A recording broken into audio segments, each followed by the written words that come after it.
And we're now on Daf Lamed Zayin Amud Beis. Arba.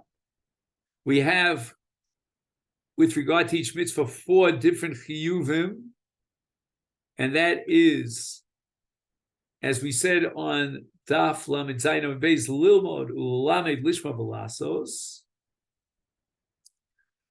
and Arba. What's Arba? In addition to the 4 chiyuvim that apply to the mitzvos, we have 4 brisos. And what does that mean, 4 brisos?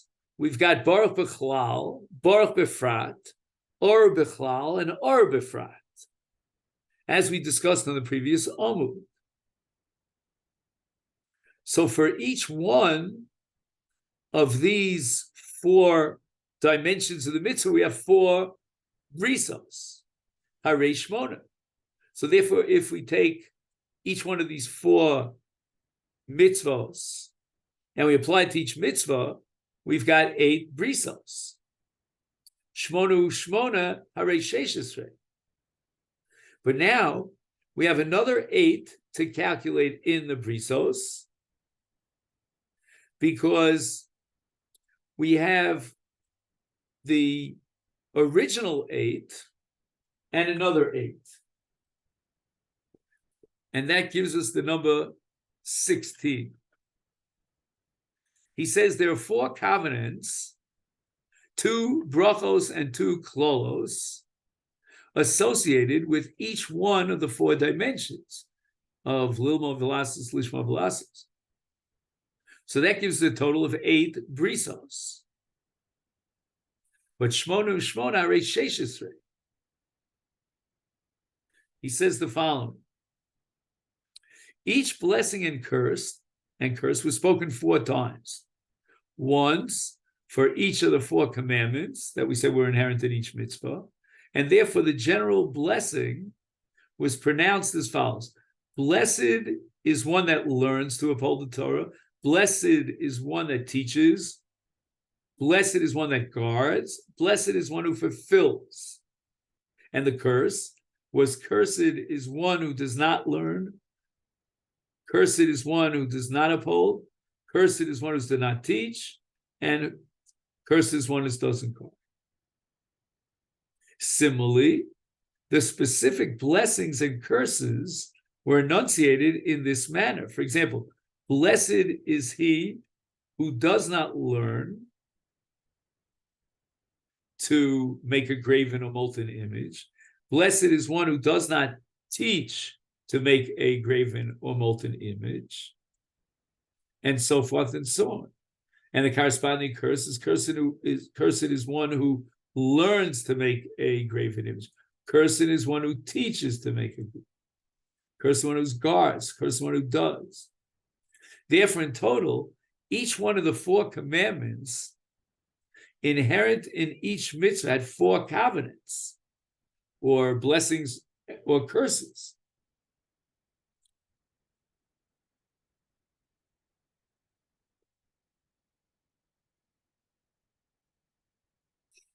Let's just make a calculation. So you have in each one of that, and then you have the general. So that doubles the number. So we go from 8 to 16. V'chein b'Sinai, v'chein b'Aros Moav. So now we're going to multiply 16 by 3, because at Har Sinai, when Moshe Rabbeinu transmitted the mitzvos, then he went through again the general and the specific. And in Aros Moav, before Moses died, he again transmitted the commandments to Bnei Yisrael, as it says in Devarim Perek Aleph. Be'er Moshe, said the Torah's Heichel Moshe.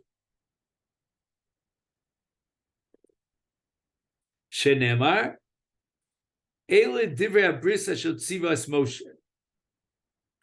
Uksiv, ushmartem es divrei habris hazos. Nimtza arboim ushmona brisos al kol mitzvah mitzvah. Right, so if you multiply it by 3, so on each mitzvah, you have 16, 16, 16, which totals 48.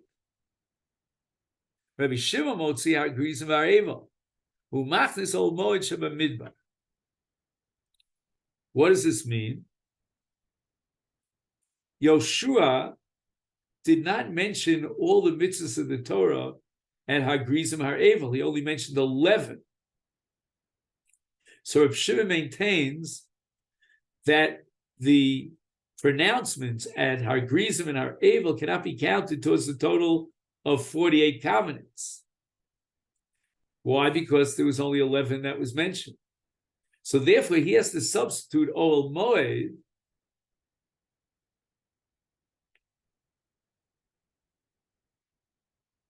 against the previous Tana, who had Sinai and Aros Moav, and that would be the third. Now, after the Mishkan was built, Moshe received from Hashem the Torah in its entirety.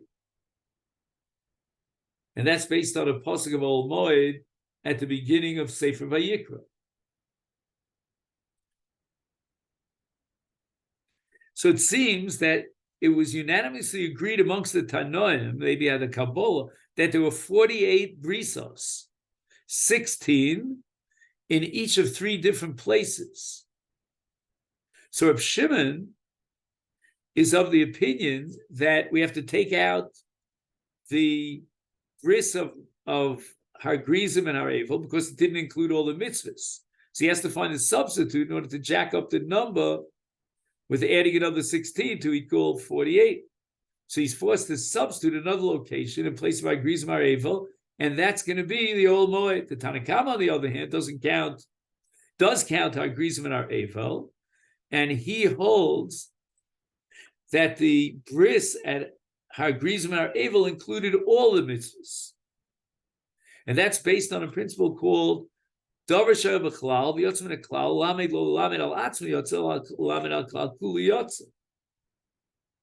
So therefore, since the Torah singled out 11 that were already included in the general statement of, blessed he who will, and cursed is he who will not uphold the Torah, etc., etc. So the fact that they were singled out for a specific blessing and curse indicates that not only were they, but also all of the other mitzvahs as well were the subject of a specific bracha and klol. And the Gemara goes on to say, "Ubeplugta dahani tanoi." This machlokes between Reb Shimon and Tanna Kama is an old machlokes between Tanoim. Disanya, Rabbi Yishmael Omer, Chlolos nemru b'Sinai upratos b'Ol Moed. The general principles of mitzvahs were given to Moshe at Har Sinai, but the specific details were given b'Ol Moed. So many laws were taught to Moshe at Har Sinai in a general manner without the details. But after the Mishkan was erected, then Hashem spoke to Moshe, Me'ala Kaporos, above the covering of the ark, and he gave him the details. For example, Moshe was told at Har Sinai that you have to build a mizbeach, and you have to be makriv, olos, and shlomim. But Moshe was not instructed about the details, exactly what you have to do. The Zrikas Adam and the skinning and dismembering of the Olah, the Emurim and the Shlomim, and all these details were only given after the Mishkan was erected. Rabbi Kiva Omer, Klos uprotos nemru b'Sinai, disagrees with Rabbi Yishmael, and he holds that at Har Sinai, Moshe Rabbeinu received not only the general rules, but also the specifics, V'nishnu b'Ol Moed. And then they were reiterated in Ol Moed. So it comes out that according to Rabbi Kiva, even the details of the mitzvah, of all the mitzvahs, were taught to Moshe at Har Sinai. In the Mishkan, these laws were just repeating themselves. So every law that was taught in the Ol Moed had already been taught in Har Sinai. Vinishtashu, and a third time, B'Arvas Moa. They were repeated by Moshe Rabbeinu a third time. And Moshe Rabbeinu in Arvas Moav reviewed the laws. Now, let's just make a summary here. According to the Tanakhama, we understand Rabbi Shmuel that the mitzvahs were given to Moshe Rabbeinu at the Ol Moed. But according to Rabbi Shmuel, it wasn't that these mitzvahs were given as a separate entity. It was just an elaboration of those that were given Har Sinai. So we don't count Ol Moed as a separate set of brisos. According to Rabbi Shimon, on the other hand, and this reflects the Shita of Akiva, that the mitzvahs were given in their entirety at Har Sinai. They were reiterated in Ol Moed. Therefore, both Sinai and Ol Moed are to be reckoned as two separate sets of brisos. The Gemara now goes back to the brisa. V'ein lecha kol davar dvar mitzvah sheksuva b'Torah shelo nichrusu aleh arba'im u'shmona brisos. Imagine, every single mitzvah was given with 48 brisos. Now we have a different shita of Rabbi Shimon. Rabbi Shimon Yehuda ish kfar Akol mishum Rabbi Shimon. Ein lecha mitzvah ksuv b'Torah shlo nichresu aleh, and the number that we're about to read is 603,550. And that's the number of Jews that were in the Midbar, as we see in Sefer Bamidbar Perek Beis. And that's called Arboim Ushmona Brisos Shel Sheish Meos Elef Ushloshes Alof V'Chamesh Meos V'Chamisha.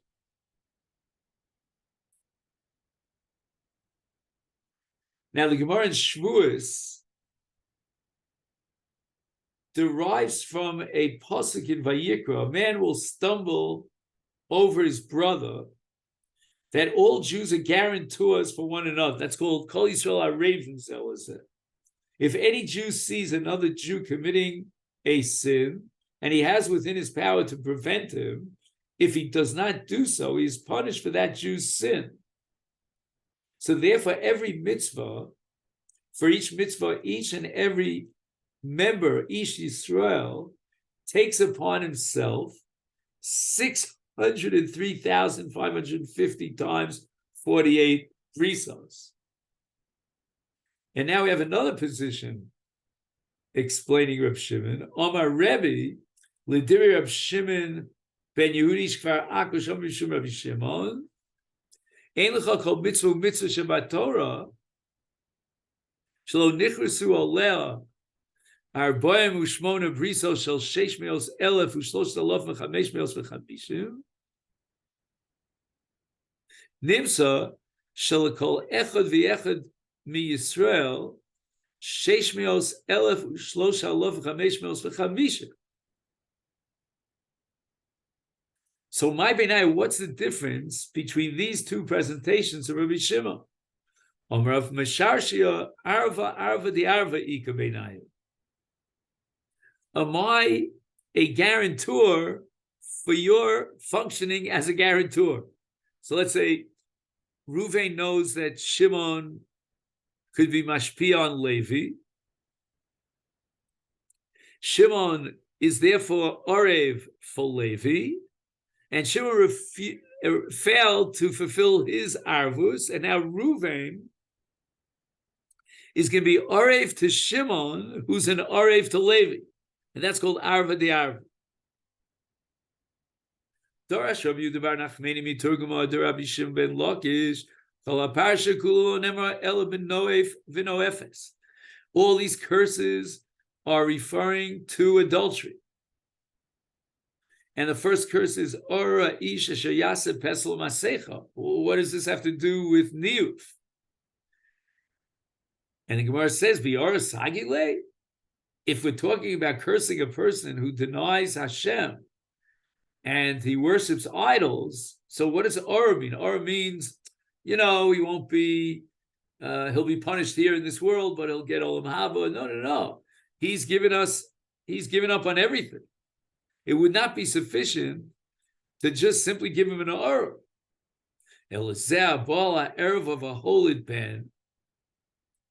A man had a relationship with a married woman and had a son, the mamzer. But the mamzer was rejected, so to speak. You can't marry a Jewish girl.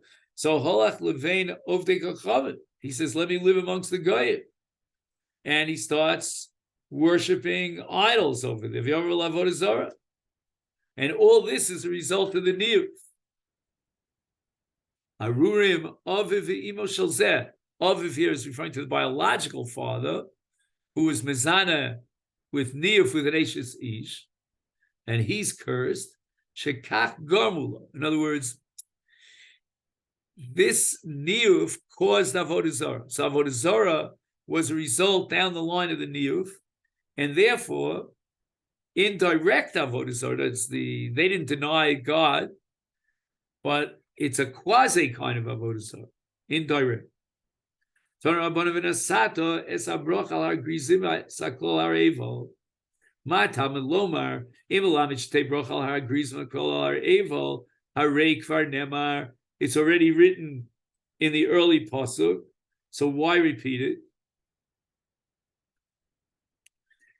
And what is the earlier pasuk? It says, "V'eli yamdu levarech es ha'am al har grizim uksiv v'eli yamdu al kol bar evil." Hello, so why does the Torah repeat it? Lahatim bracha leklol, to teach us that the bracha should be pronounced before the klol. Yachol yekol brachas kos. Does that mean that they read all the brachas, one after the other, and then they started with the klolos? Talmud lomar bracha uklol. So to counter this understanding, the pasuk says klolu bracha, blessing and curse. Bracha achas kodemis leklol. So the first bracha came before the first klala, and this would be the continuous system: a bracha, then a klal, a bracha, and then a klal. The ein kol brachas kol misklal, but not all the brachas before the klals. Number two, lahakish bracha leklal. We're going to equate bracha to klal. So there are certain things about the klal that we know that are explicit, and they're unclear about the bracha. We're going to derive bracha from a hekish to klal. Ma klal b'leviim, just as we know from the pasuk. And the Leviim shall speak up and say, Af bracha b'leviim, uma klal b'kol ram. And this we derived earlier when it says Leviim shall speak up. And what does speak up mean? In a loud voice. Is Af bracha b'kol ram. Ma klal b'lashon hakodesh. And this already we derived back on Lamed Gimel Amud Aleph with the Gzeirah Shava, is Af bracha b'lashon hakodesh. Ma klal b'chlal u'b'prat. Right, in klolos there were two parts. There was specific klolos, and then there was the general klola.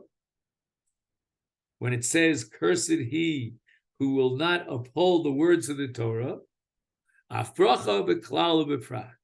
So too, with regard to the bracha, there was a bracha for the 11 specifics, and a general bracha for those who will uphold the Torah. What else? Uma klola elu ve'elonim v'yomer amen. Those who are on Har Grizim, those who are on Har Evo, will respond by saying amen. Is af bracha elu ve'elu onim v'yomrim amen. And this leads us to the Mishnah here that will bridge over to Daf Lamed Ches. Birchas Kohanim Ketzad. There are two Birchas Kohanim. There's Birchas Kohanim B'Gvulin outside the Mikdash and Birchas Kohanim B'Gvulin B'Mikdash. And they're fundamentally different in the following sense. B'Medina Omer Shalosh Brachos U'B'Mikdash Bracha Achas. In other words, they divide up the brachos into three with an amen after each bracha. And that was in Medina. But in Mikdash, there was no interruption.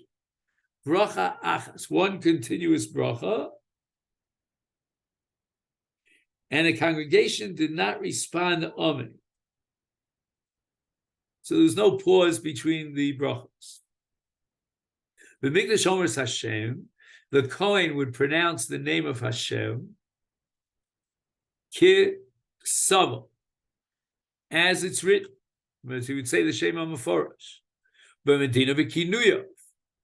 But outside the Beis HaMikdash, he was not permitted to say Yud Kei Vav Kei, but rather Aleph Daled Nun Yud Adus. The Medina Kohanim Nosim Es Yideim Keneged Kisveihem.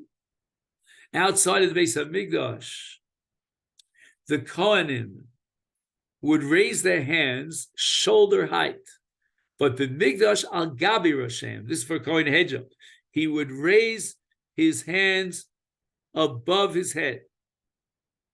And that's because in the Beis HaMikdash, there was Kavod HaShechina. The divine presence rested above the fingers of the Kohen, and the Kohanim would pronounce the ineffable name of Hashem, and respectively, they raised their hands above their heads. However, Chutz mi Kohen Gadol, according to Tanakama, Kohen Gadol was not allowed Eino Magbias Yodav L'malam and at Tzitz. The Tzitz is the name Hashem Yud Kei Vav Kei, and therefore it's not respectful to Tzitz for the Kohen Gadol to raise his arms above the Tzitz. Rabbi Yehuda allows it. Why? Af Kohen Gadol Magbias Yodav L'malam and at Tzitz shenemar v'yisa Aaron es Yodav Elohim vayvarchem. Aaron raised his hands and blessed them.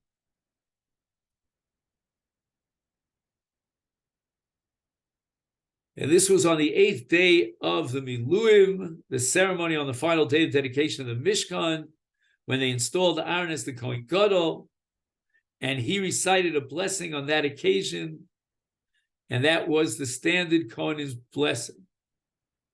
And according to Rabbi Yehuda, Aaron raised his hands above his head. You're not allowed to do that. It's not covered for the tzitz. But the answer is, if he's doing it because of the Shem Hashem that he's enunciating in the brachos, then that's not considered an insult to the tzitz. And this leads us to the Gemara here on Daf Lamed Ches. I take this opportunity to wish you a great Shabbos. Thank you so much.